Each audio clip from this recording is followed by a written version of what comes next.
BRS పార్టీకి దెబ్బ మీద దెబ్బ తగులుతోంది. దెబ్బ మీద దెబ్బ. ఎందుకు ఈ మాట మనం చెప్పవచ్చునంటే, ఒకవైపు అసెంబ్లీ స్పీకర్ కోర్టులో ఎదురు దెబ్బ తగిలింది. మరోవైపు సుప్రీంకోర్టులో కూడా ఎదురు దెబ్బ తగిలింది. బహుశా మళ్ళీ తెలంగాణ హైకోర్టులో వాళ్ళు పిటిషన్ దాఖలు చేసే అవకాశాలు కనిపిస్తున్నాయి బీఆర్ఎస్ పార్టీ నాయకులు. ఫిరాయింపు ఎమ్మెల్యేల అనర్హతకు సంబంధించిన కేసు చాలా కాలంగా నడుస్తున్న సంగతి మనందరికీ తెలుసు. ఈ కేసులో అంటే 10 మంది ఎవరైతే ఎమ్మెల్యేలు బీఆర్ఎస్ నుంచి కాంగ్రెస్లోకి ఫిరాయించినట్టుగా చెబుతున్నారో, అందులో 8 మంది ఎమ్మెల్యేలకు సంబంధించిన అనర్హత పిటిషన్లు గతంలోనే అసెంబ్లీ స్పీకర్ గడ్డం ప్రసాద్ కుమార్ కొట్టివేశారు. ఆ తర్వాత తాజాగా సుప్రీంకోర్టు విచారణకు ముందే, ఒకరోజు ముందే ఆయన 2 ఎమ్మెల్యేలు ఖైరతాబాద్ అండ్ శేషంగర్పూర్ ఎమ్మెల్యేలు దానం నాగేందర్ అండ్ కడియం సేరి వాళ్ళిద్దరి పైన దాఖలైన అనర్హత పిటిషన్లను కూడా కొట్టిపారేశారు. వాళ్ళిద్దరూ కూడా పార్టీ ఫిరాయించినట్టుగా ఎటువంటి ఆధారాలు లేవని స్పీకర్ కోర్టు తేల్చి చెప్పింది. అయితే షెడ్యూల్ ప్రకారం మార్చి 12న సుప్రీంకోర్టులో విచారణ జరిగింది షెడ్యూల్ ప్రకారం. అయితే విచారణ సందర్భంగా అసెంబ్లీ తరపున అంటే స్పీకర్ కార్యాలయం తరపున న్యాయవాదిగా వ్యవహరించిన అభిషేక్ సింఘ్వి వాదిస్తూ ఆల్రెడీ స్పీకర్ దీనిపైన ఒక నిర్ణయం తీసుకున్నారు అని చెప్పారు. అయితే స్పీకర్ ఇచ్చిన తీర్పు కాపీ తమకు అందలేదని బీఆర్ఎస్ పార్టీ తరపు న్యాయవాది సుప్రీంకోర్టును అడిగారు. దానికి సుప్రీంకోర్టు స్పీకర్ కార్యాలయానికి కొన్ని ఆదేశాలు ఇచ్చింది. 2 రోజుల్లో స్పీకర్ తీర్పు కాపీలను పిటిషనర్లకు అందజేయాలని, అట్లాగే 4 రోజుల్లో ఈ పిటిషనర్స్ ఏమేమైతే వివరాలు కోరుతున్నారో ఆ వివరాలు, తీర్పు కాపీలు అన్నింటినీ కూడా వాళ్లకు అందజేయాలని కూడా సుప్రీంకోర్టు ఆదేశాలు జారీ చేసింది. తర్వాత సుప్రీంకోర్టు ఇక ఈ విచారణ ముగిసిందని ప్రకటించింది.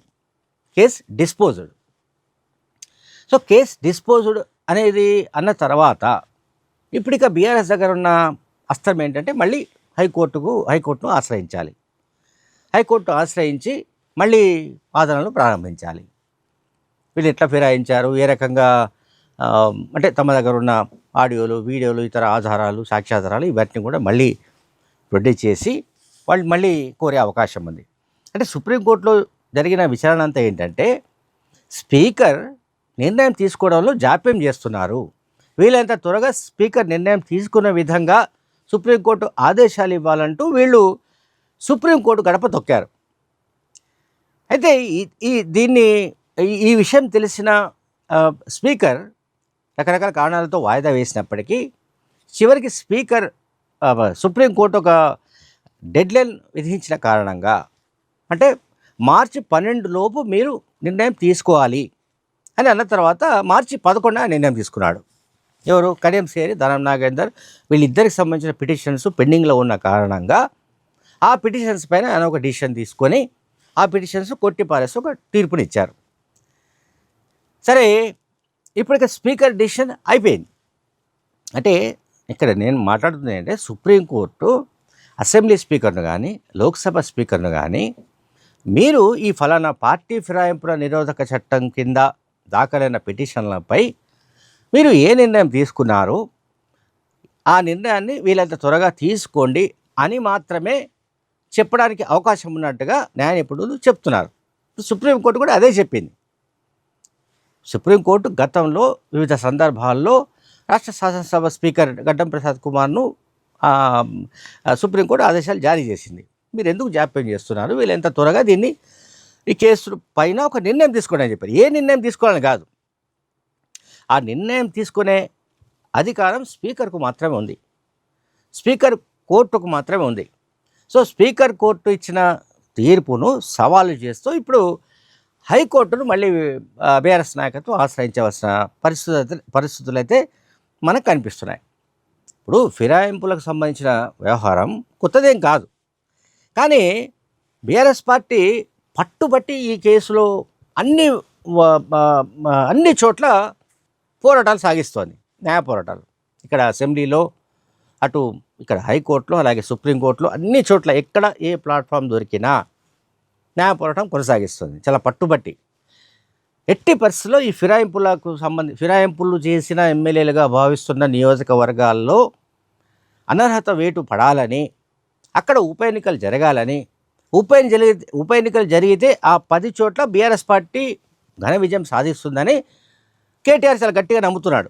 అందువలనే ఈ కేసులో పట్టుబట్టి ఆయన అన్ని విధాలుగా పార్టీ ఎమ్మెల్యేలను వాళ్ళను పురమాయించి స్పీకర్ కోర్టులో పిటిషన్స్ దాఖలు చేయడం, హైకోర్టులో పిటిషన్స్ దాఖలు చేయడం, సుప్రీంకోర్టులో తమ తరపున వాదనలు వినిపించడం, ఇవన్నీ ఎన్ని ఉన్నప్పటికీ తాజాగా మాజీ ఉప ముఖ్యమంత్రి కడియం శ్రీహరి చేసిన వ్యాఖ్యలు చాలా ఆసక్తికరంగా ఉన్నాయి. అని చాలా ఇంట్రెస్టింగ్ సవాలు విసిరారు. ఎవరు? మాజీ ముఖ్యమంత్రి కేసీఆర్కు. ఆయన కేసీఆర్ క్యాబినెట్లో కూడా పనిచేసిన సంగతి మనకు తెలుసు. ఆ తర్వాత ఆయన బీఆర్ఎస్ నుంచి గెలిచి ఆ తర్వాత కాంగ్రెస్ వైపుకు షిఫ్ట్ అయ్యాడు.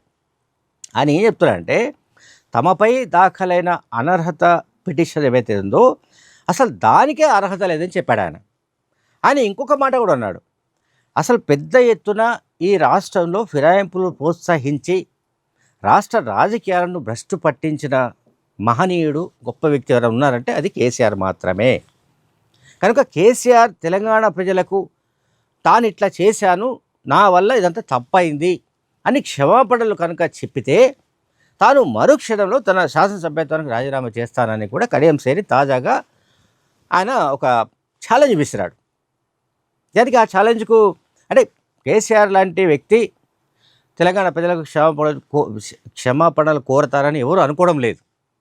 కానీ ఆ రకంగా నైతికంగా కేటీఆర్ను దెబ్బతీయడానికి కడియం శ్రీహరి వ్యూహాత్మకంగానే ఇటువంటి వ్యాఖ్యలు చేసినట్టుగా మనం అర్థం చేసుకోవాలి.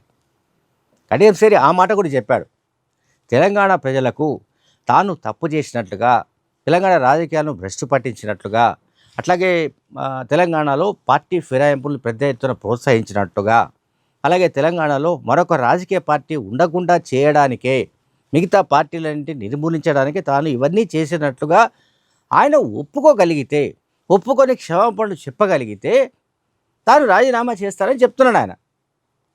కానీ ఆ దిశ కడియం శ్రీహరి అన్నాడనో, లేకుంటే మరొకరు డిమాండ్ చేశారనో, ఇంకొకరు ఛాలెంజ్ చేశారనో కేసీఆర్ తెలంగాణ ప్రజలకు క్షమాపణలు చెప్పే అవకాశాలు లేవు. కేసీఆర్ తాను ఏ నిర్ణయం తీసుకున్నా ఆ నిర్ణయం సరైందని అనుకునే మనిషి.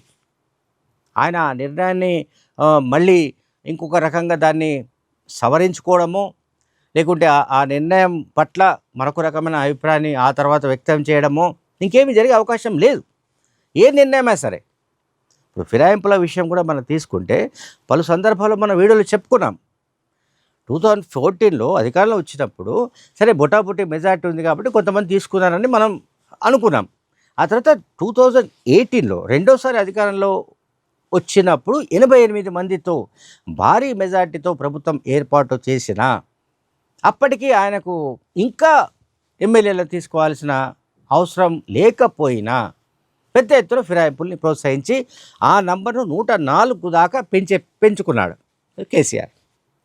అంటే బీఆర్ఎస్ మినహా ఈ రాష్ట్రంలో మరొక రాజకీయ పార్టీ ఉండరాదని ఆయన చాలా గట్టిగా బలంగా మనసులో అనుకున్నాడు. ఆయన రాజకీయ పార్టీలు కేసీఆర్ మరొకరో అనుకుంటే అంతరించిపోవని కానీ అంతరించిపోతాయని, లేకపోతే అవి మనుగడలో లేకుండా పోతాయని ఎవరు అనుకున్నా సరే, కేసీఆర్ కావచ్చు, కేసీఆర్ కంటే ఇంకెవరైనా గొప్ప గొప్ప పండితులు అనుకున్నా అదొక భ్రమ అని మనం అర్థం చేసుకోవాలి.